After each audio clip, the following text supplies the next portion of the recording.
आज दिनांक 29 जनवरी 2022, class 11th, subject biology. Dear students, आज हम लोग हृदय चक्र, उसके बाद आर्टिफिशियल पेसमेकर, फिर ईसीजी, फिर उसके बाद डिफरेंस बिटवीन आर्टरी और वेंस एंड वेंस, इनके बारे में स्टडी करेंगे। ये हमारा लास्ट टॉपिक होंगे। इसके बाद हमारा लेसन क्लोज हो जाएगा। आप लोग अपना जितना भी वर्क है बहुत जल्दी से जल्दी कंप्लीट कर लीजिए और फिर उसके बाद इसको रीड करते रहिए, इसको याद भी करें, लर्न भी कर लें। ठीक है, स्टार्ट करते हैं। पहला पॉइंट है हृदय चक्र। हृदय चक्र क्या होता है? तो कि जैसा कि हम जानते हैं कि मनुष्य यानी कि मनुष्य का जो हृदय है वो 1 मिनट में कितना, 1 मिनट में लिखा हुआ 1 मिनट होगा, 1 मिनट में लगभग कितना 72 बार। आपने पढ़ा भी था, मैंने आपको बताया था कि 70 से 75 बार तक धड़कता है। उसमें अप्रॉक्सीमेटली हम अगर माने तो 72 बार धड़कता है, ऐसा माना जाता है। एग्जैक्टली 72 बार नहीं कह सकते, 72 से 75 बार तक धड़कता है। हृदय में हृदय पेशियाँ पाई जाती हैं, ठीक है, क्योंकि हार्ट मसल्स होती हैं, ठीक है, और जो लगातार काम करती रहती हैं, बिना थके बिना रुके जीवन पर्यंत काम करती हैं। मैंने पहले बता चुका हूँ। हृदय पेशियों का लयबद्ध सिकुड़ना और शिथिल होना, मतलब सिस्टोल और डायसिस्टोल। सिस्टोल और डायसिस्टोल, सिकुड़ना और वापस वैसी उसी अवस्था में आना, शिथिल अवस्था में होना ही क्या होता है? हृदय चक्र कहलाता है। हृदय चक्र कहलाता है। मतलब कहने का है कि एक बार सिकुड़ेगा और उसके बाद फैलेगा, तो इसको हम क्या कहेंगे? हृदय चक्र कहेंगे। तो एक स्वस्थ मनुष्य का जो रक्त दाब होता है, देखिए आपने कई बार डॉक्टर के पास गए होंगे तो उसने आपका बीपी नापा होगा, तो बीपी नापा होगा, उसमें आपने देखा होगा कि वो आप एक मैनोमीटर होता है, उसके द्वारा वो आपको बीपी को नापता है। तो उसमें बीपी कितना दिखाता है? 120/80। तो 120/80 का मतलब क्या? सिस्टोल और डायसिस्टोल। डायसिस्टोल, सिस्टोल और डायसिस्टोल, एक बार जब ऊपर अप जाएगा, पारा यानी मरकरी ऊपर जाएगा, तो क्या हो गया? सिस्टोल हो गया। फिर छोड़ेगा तुरंत तो डायसिस्टोल हो गया। कितना तेज़ी से प्रेशर जा रहा है और फिर कितना लो है, बस इतना ही उसमें नापा जाता है। फिर छोड़ने पर कितना लो जा रहा है। तो क्या है? 120/80, 120/80 mmHg। HG और लिखिएगा इसके आगे, HG मतलब पारा, ठीक है। तो रुधिर का जो दाब है यानी कि जो ब्लड प्रेशर है वो स्फिग्मोमैनोमीटर के द्वारा नापा जाता है। ये एक बहुत इंपॉर्टेंट टॉपिक है, पॉइंट है, इसको आप नोट कर लीजिएगा कहीं पे भी कि ये बहुत बार पूछा जाता है कि किसके द्वारा ब्लड प्रेशर को नापा जाता है, कौन सा यंत्र है, तो उसको हम लोग स्फिग्मोमैनोमीटर बोलते हैं। अब नेक्स्ट टॉपिक है कृत्रिम पेसमेकर यानी आर्टिफिशियल पेसमेकर। पेसमेकर है क्या? पहली बात तो हार्ट में पेसमेकर क्या होता है? देखिए, एक शिरा आलिंद नोड होती है, एक नोड होती है।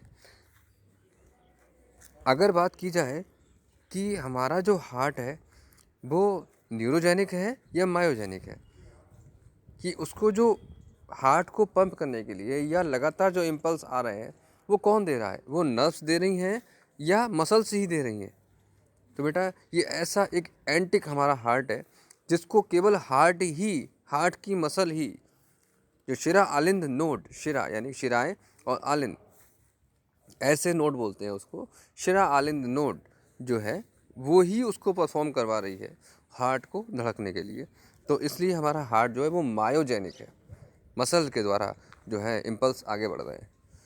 तो यहाँ बात चल रही है, तो वहाँ पे जो पेसमेकर का कार्य कौन कर रहा है? वो ऐसे नोट कर रही है, नॉर्मली, नेचुरली, ठीक है। लेकिन कभी कभी क्या होता है?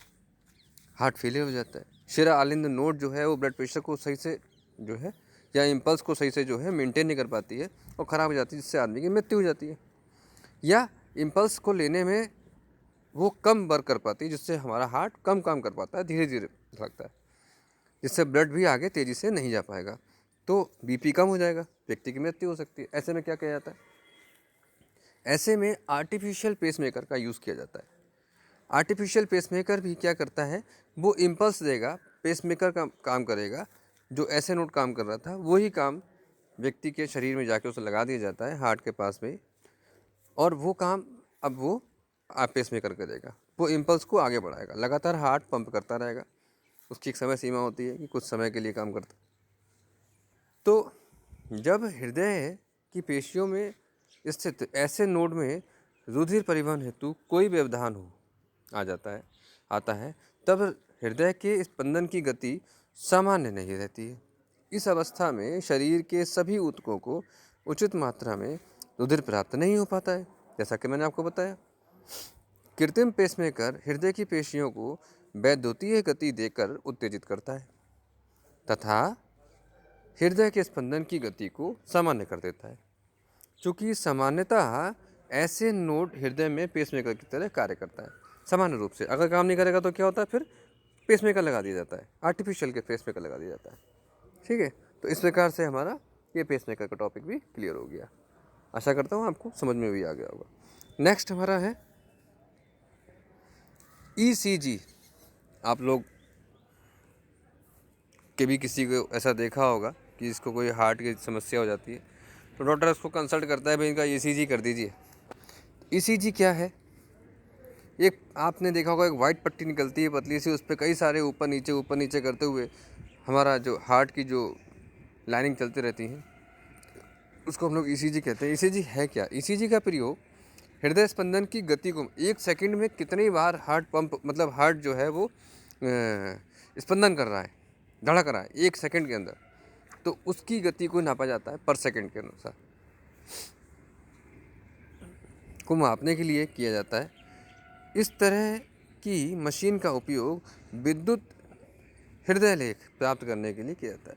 उसमें आप देखोगे तो जो हार्ट के जो मूवमेंट है पर सेकंड कितना हो रहा है, उसको ही इसमें नोटिस किया जाता है ECG में। इसको इलेक्ट्रोकार्डियोग्राफ कहते हैं। इलेक्ट्रोकार्डियोग्राफ, कार्डियो मीन्स जैसे भी जहाँ भी आ रहा है, कार्डियो मतलब हृदय से संबंधित है। कार्डियोलॉजी या इलेक्ट्रोकार्डियोग्राफ या कार्डियोग्राफ या कुछ भी इस प्रकार का अगर कार्डियो नाम आ रहा है तो यानी कि या कार्डियक डिजीज़ है, तो ये सब डिजीज़ हृदय से संबंधित हैं, या कोई भी बात है तो वो हृदय से संबंधित है, हार्ट से संबंधित है।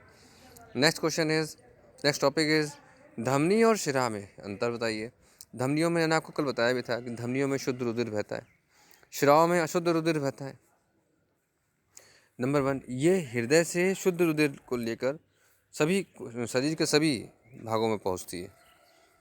और उसके बाद शिराएँ, ये शरीर के समस्त भागों से अशुद्ध रक्त को एकत्र करके हृदय में ले जाती हैं। दूसरा है रुधिर का बहाव धमनियों से तेज परंतु रुक रुक कर होता है।